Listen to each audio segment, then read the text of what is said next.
Good afternoon and happy Monday, groovy citizens of Earth. Hope you all had a productive day. My day has been very busy, but productive nonetheless. So, I'm happy about that. So, we're going to jump right on into today's topic, which is let's win in 2022. Let me say it one more time. Let's win in 2022. So, let's set measurable goals for ourselves and plan to hit our goals this year. Now, I have 4 steps of how you can do that. So we're going to go through them. I'll unpack it just a little bit because I can't be before y'all long. It's 37 degrees and it's cold sitting in this car. My heat hasn't quite kicked in just yet. It's on the way though. So number 1, make a plan. And everything I talk about will be in the description box. Number 1, in order to win this year or any other year, to be honest with you, but specifically we're talking about this year, you need to make a plan. So to have an amazing year, you first have to define what success looks like for you. See, success for you is not the same for me, and it's not the same to the person on my right and the person on my left and the person behind me. Success for all of us looks differently. So you've got to figure out, what does success look like for you? For some people, success this year is going to be getting their weight under a manageable number.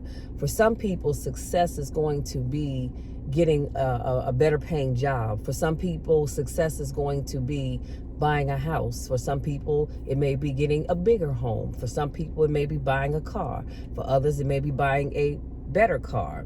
For some people, it's starting a family or taking a vacation, and the list can go on and on and on, but you get the gist of what I'm talking about. Success is different for everybody. So what I don't want you to do, I do not want you to base your success on what somebody else is doing, because success for all of us is different, okay? And then once you figure out, define what success looks like for you, and it's also when I'm talking about figuring out what your why is. That's also part of making a plan. See, if you don't know your why, how can you make a plan when you don't know why you're doing what you're doing? You got to know your why. And then you need to know what it is that you want to accomplish. So once you define what success looks like for you, what is that you want to accomplish? And y'all, if you know me, then you know I'm about being specific.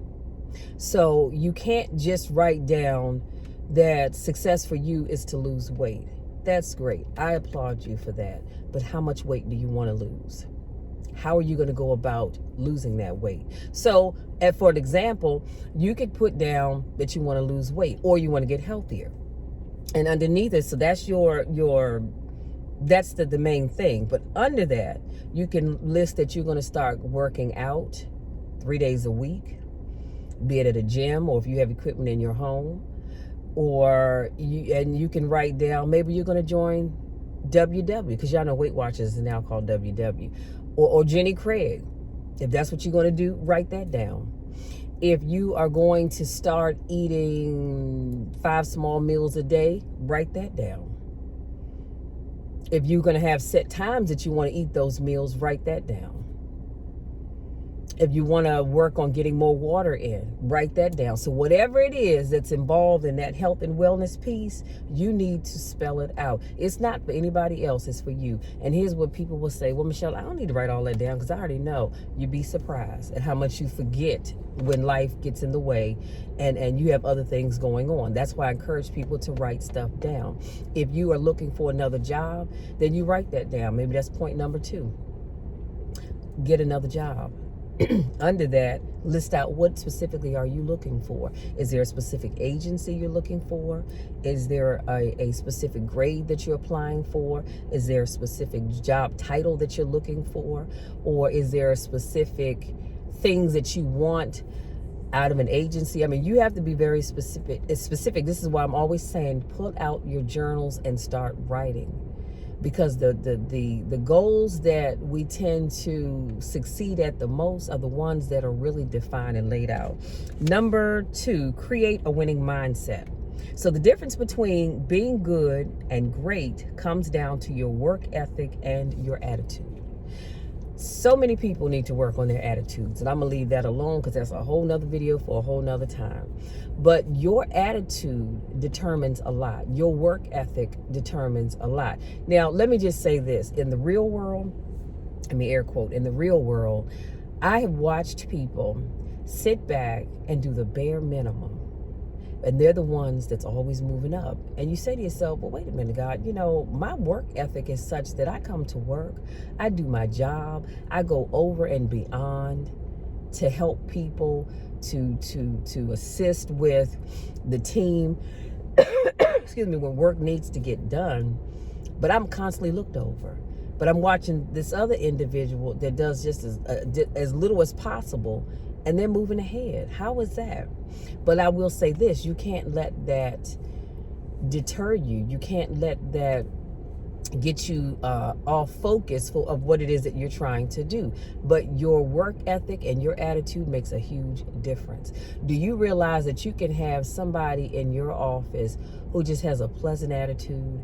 No matter what goes on, they always have a pleasant. And I'm not saying that folks don't go off from time to time, because it does happen. But for the most part, that person has a pleasant attitude. They have a willing spirit about them. They are going to go further in their careers or whatever it is that they're trying to do, because their whole work ethic says, you know what, even if everybody else is sitting around eating popcorn, picking their teeth and kikiing and guffawing and what have you, I'm focused. I'm getting my work done. I could sit around doing the same thing, but I'm not. I'm here to work. That's why I always tell people, when I go to work, I'm not there to make friends. If you like me, fine. If you don't, I don't really care. Because I don't come to work to make friends. I come to work to do my job, collect my paycheck every 2 weeks, every week, or however often you get paid, and move on with your life. You don't take any of those people home with you. I'm just saying. So make sure your work ethic and your attitude are on point. And then number 3, I said, be realistic. This is a big one. Success doesn't come overnight. It will come, but you have to do the work. You have to be realistic. It's just like, I believe in God. I trust God. I believe God's word when he says that I can have the desires of my heart. As the Bible says, ask and you shall receive, seek and you shall find, knock and the door shall be open unto you. I believe that wholeheartedly, but I'm also realistic.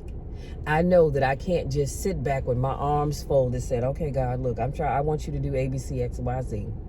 And I'm going to sit back like this, just waiting. God's going to say, okay, well, I don't mind blessing you, Sister Michelle, but you got to do your part. So when I say be realistic, that's what I mean. Be realistic. It takes time. It's just like, let's go back to losing weight. It takes time. You didn't put that weight on overnight, so stop trying to take it off overnight. It takes time. It takes time to build a relationship. You meet somebody, you all are getting to know one another. Everybody's putting their best foot forward, but it's going to take time to really build that relationship up to a point where you're talking marriage. See, some people get in these relationships and they look, I'm trying to get married, especially when that clock is ticking. And ladies, y'all know what I'm talking about. And you're ready to get married. You want to have some kids or whatever the case. Even if you don't want to have kids, you're ready to get married. Well, you can't realistically think that you're going to meet Nathan today and he's going to ask you to marry him next month. Now, can that happen? Of course it can. If it's God's will, that can happen, because it happens all the time. But I'm just saying, be realistic. Put in the work. For anything that you want, you've got to put in the work. Pray about it and then do your part, and then God will handle the rest. And then number 4, I said, think big. Regardless of what your goal or your goals are, always think big. Don't ever limit yourself. Do you know, it bothers me to the core of my being when I talk to people and they tell me about their goals and their dreams, but they're thinking small. And I said, well, you know what? That's nice. But what about if we thought on a larger scale? Oh, no. I just want to live right here. And that's fine. If you only want to occupy this much space, that's fine. But I'm trying to take up all of this. Do you understand what I'm saying? I know that I serve a big God. So I ask for big things. I don't come to God saying, okay, Lord, I just need you to bless me with let's say I had a corporation or a business. I just want you to bless me with a contract for maybe $5,000. No, think big. Lord, I'm looking for that $1 million contract. I'm looking for my business to grow such that I might not have room enough to receive all the clients that are coming my way. Do you understand what I'm saying? Think big. Stop thinking small. We serve a big God. Therefore, we should be asking for big things. God didn't say, come to me with your small plans. He said, come to me with your plans, period. And if you serve a big God and you know that, why are you skirting around asking for a little bit of this, a little bit of that? Oh, because I don't want to bother God. Honey, let me tell you something. God knows the desires of your heart, even when you don't open your mouth. He still wants you to open your mouth, but he already knows the desires of your heart. So why sit there and ask for small things? Think big. I'm always thinking big, no matter what it is that I'm doing, because that's just the kind of person I am. And like I said, I know I serve a big God, so why limit him? Come on, somebody. Don't limit God. Don't do that. And don't limit yourself.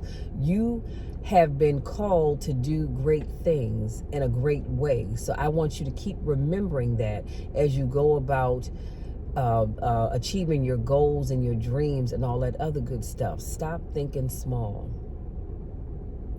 We're going to stop doing that. We're going to leave that in 2021. We're not doing that anymore. Going forward, we're thinking big. Let me do a quick recap and I'm going to let you be. So today's topic is let's win in 2022. I gave you 4 things to think about. Number 1, I said make a plan. It is so important that you have a plan. You know your why, and you are specific about what it is that you want to do, you want to achieve, where you want to go, whatever the case may be. You need to be very specific, and then underneath of that, list some bullet points, specifically breaking down those things. I would even say some of those things you might be able to figure out how you can break it down in terms of quarters. Like even now, once I finish getting the trash out, because tomorrow's trash day, I need to sit and get in my vision book and finish writing out the things that I want to accomplish in the first quarter of this year. And then when I get to about maybe end of February, early March, I'll start working on my second quarter goals. But you got to be specific. Number 2, I said create a winning mindset. If you go into anything with the mindset of, well, I hope this works out, I don't know, I mean, I'm going to do my best, but I don't know, you are already defeating yourself. You need to go into everything with a winning mindset. And that's how I approach everything in life, with a winning mindset. Number 3, I said be realistic.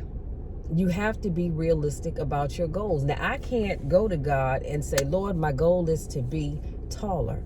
He designed me to be 5'5", and that's what I am.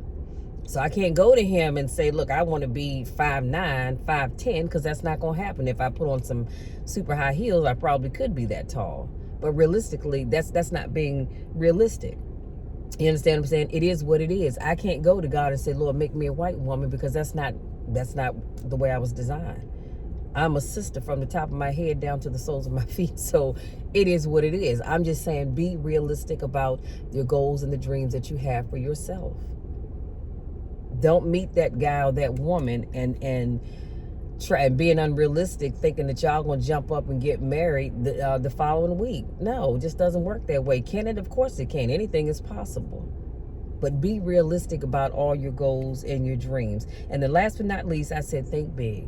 No matter what it is that you want to achieve, you have to think big. Stop thinking small, because then you limit yourself. And then I'm going to tell you what's going to happen. You're going to get to the end of your life and you're going to say, I wonder if I could have done A, B, C, or X, Y, Z. But then it's too late. You should have thought big when you had the chance. So I'm always going to think big, because at the end of the day, God's going to either bless it or he's not. Or he's going to say not right now. So again, we serve a big God. So go out there with your big goals and your big dreams. That's it, you guys. That's my time. I want to say thank you so much for giving me just a little bit of your time. Hopefully something that I said resonates with you as you plan to win in 2022. If you're new to watching my videos, I want to say welcome. If this is not your first rodeo, I want to say welcome back. I missed you guys. So good to see you all again. Let's go out there. Enjoy the rest of your day. Start thinking big. Start creating your goals and your dreams. and determine that you are going to win in this new year. Until our next car conversation, take care.